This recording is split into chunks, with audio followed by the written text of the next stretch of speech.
Hello Internet, hello Wotive, I'm Jackie Fox, and today we're going to be looking at a little bit of guild battle footage.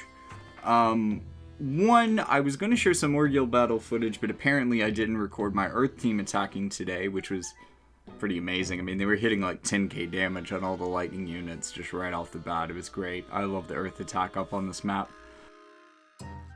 Anyways, the first thing I'm going to show you is my water team going into battle. I've probably talked more about this water team and the units on it than anything else recently for this channel, so it should be interesting to see how it performs. This is the high cost, high value team. This is kind of the general team that I think is going to be best for these, for water, at least right now, where water is right now.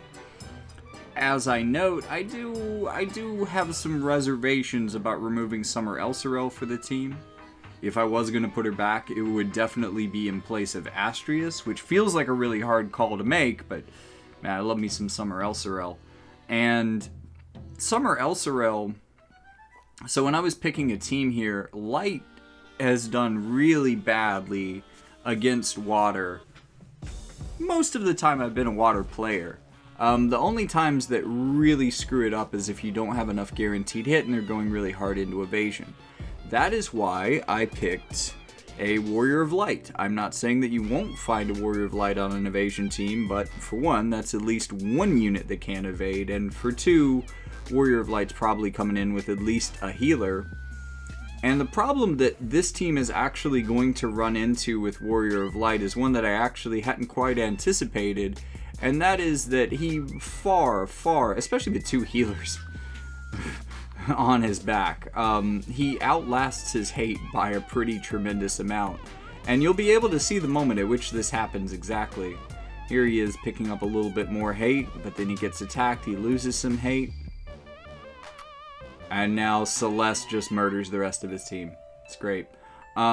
So anyways, I think this is probably generally the most generally powerful of the water teams. Also, fascinating revelation that Warrior of Light can proc his threshold heal after re-raise. You would think that him dying would stop that from happening, but actually he comes back, re-raise procs, and then his threshold heal procs, which is really fascinating. Because in my first playthrough I was thinking, well, here's a great example of Perrine doing 9k damage to a Warrior of Light and chunking him down past his threshold heal, and if he didn't have re-raise, that would have been a serious problem for the reasons I've said before. But anyways, usually when they have a Warrior of Light, that makes me a little safer. And again, this team can go up against evasion. We've got Subjugating Fist, we've got Unrelenting Void Blade, so we do have both a single target and an AoE anti-evasion move, but we're really not looking to fight evasion teams. We're looking to fight high magic teams, and especially teams that have big AoE damage moves. That's why I'm going for a Helena team. Let's see, we got a Golbez on this team too. That's going to be another one that Celeste will really be able to wall quite effectively. But I actually don't think it's going to come down to that at all. I don't think she even gets an opportunity to demonstrate how effective Runic would be against this team. Also, what attack was that? Unit... Wait now. I can go back and find out. Tenebral Rose has unit attack resistance now? I didn't know that. That's cool. Alright, so we got the ping... Oh, wait, maybe not relevant. But look at that, man. Just the defense piercing rate on those two boys just struck right through them. Like, both arguably at least brawlers or tanks. Just cut straight through them.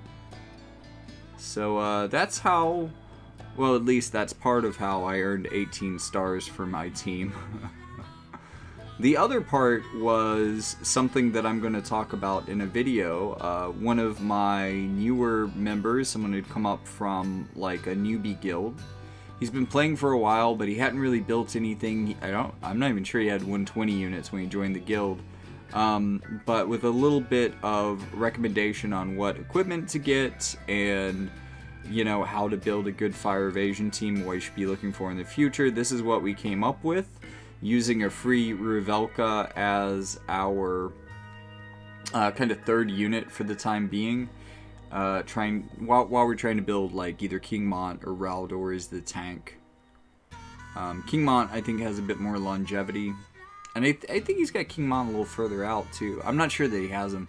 He's definitely not built up very well. Also, this is me almost throwing my water team against a Charlotte because I forgot how proxy works. But hey, proxy works. It's a really great system. You should use it more. And as I'm going to say in a much shorter video, if you are on Discord with your guild leader, have them run your team, potentially record it like this, and then review it and kind of just give you notes on what maybe could be fixed. Like, I like the way that Ildira and Sorrow buff here. However, I hate that he's using all-out assault. That is such a trash buff, even though it may be one of his only, like, party buffs. So one way around this would be to put him in the center. Another thing that you're going to notice is that because she lacks a buddy buff, and because she's an Energist, she just runs straight forward and gets murdered. But I think putting Ruvelka on one could also solve a lot of these problems. It also really didn't help her that she ran straight into a Charlotte. That was just kind of bad luck for her in general. Now, the reason that I picked a lightning team for this fire team, there weren't really any ice teams for whatever reason, even though this is a missile up map, go figure, I guess they didn't have any. But usually, lightning teams can't hit the broadside of a barn without guaranteed hit. And, well, for one, I can tell that the evasion build, and definitely kind of like the VCs, we do have Sorrow's VC maxed, which is a big help. But it's not like a full spectrum evasion spread. You can see that Sorrow is indeed evasive enough that Cloud had to go for guaranteed hit, but the fact that he didn't even try to go for guaranteed hit on Ildira is a little bit scary to me. But she is not the most evasive unit in the world anyways, so having suboptimal VCs is really going to hold back her ability to evade a lot of the newer units. But I've got a Sorrow left. He is the most evasive boy on this team, so you know what? I'm going to go with the second swing, and I'm going to go with roughly the same logic. I'm going to start with attack. I'm going to try to look for someone who just can't hit the broadside of a barn without help. I'm kind of thinking about the wind team that I keep tapping on, in part because I've got Tetrasulfid on Sorrows for the evasion, but that also might be, and I wasn't sure, or I might have gone for that team, that might be giving him a lot of wind resistance, which could be useful, but I see a Snow.